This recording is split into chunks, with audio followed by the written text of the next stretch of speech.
تو اسی کے ساتھ ایک مسئلہ اور اہم بیان کیا جاتا ہے۔ رجب کے مہینے میں 13 رجب کو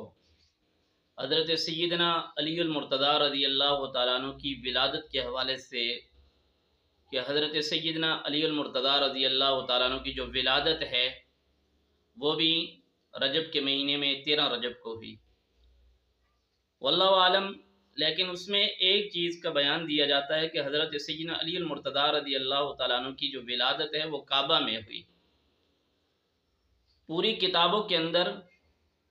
ایک روایت مستدرک حاکم کے اندر موجود ہے کہ حضرت علی المرتضیٰ رضی اللہ تعالیٰ عنہ کی جو ولادت ہے وہ کعبہ میں ہوئی،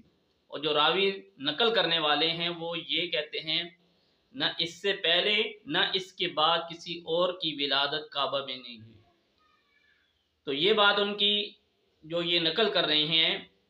اس کے متعلق صاحب کتاب یہ کہتے ہیں یہ ان کو وہم ہے، حالانکہ تمام کتب کے اندر، حدیث کی کتابوں کے اندر ایک صحابی رسول حضرت حکیم بن حزام رضی اللہ تعالیٰ عنہ کے متعلق آتا ہے کہ ان کی ولادت وہ کعبہ کے اندر ہوئی ہے۔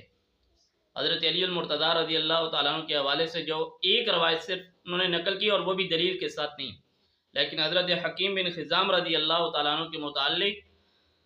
یہ تواتر کے ساتھ ہے کہ آپ کی جو ولادت ہوئی ہے وہ کعبہ میں ہوئی، کیونکہ جس وقت آپ کی والدہ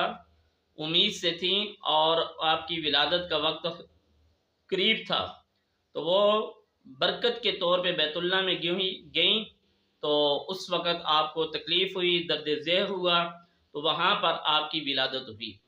حضرت علی المرتضیٰ رضی اللہ تعالیٰ عنہ کے متعلق یہ جو روایت پیش کی جاتی ہے اس کے متعلق علامہ سیوطی رحمہ اللہ نے، امام نووی رحمہ اللہ نے اس کو ضعیف قرار دیا ہے۔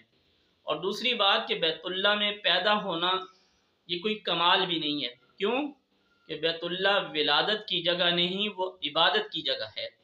اس لیے حضرت علی المرتضیٰ رضی اللہ تعالیٰ عنہ کا شان، مقام، مرتبہ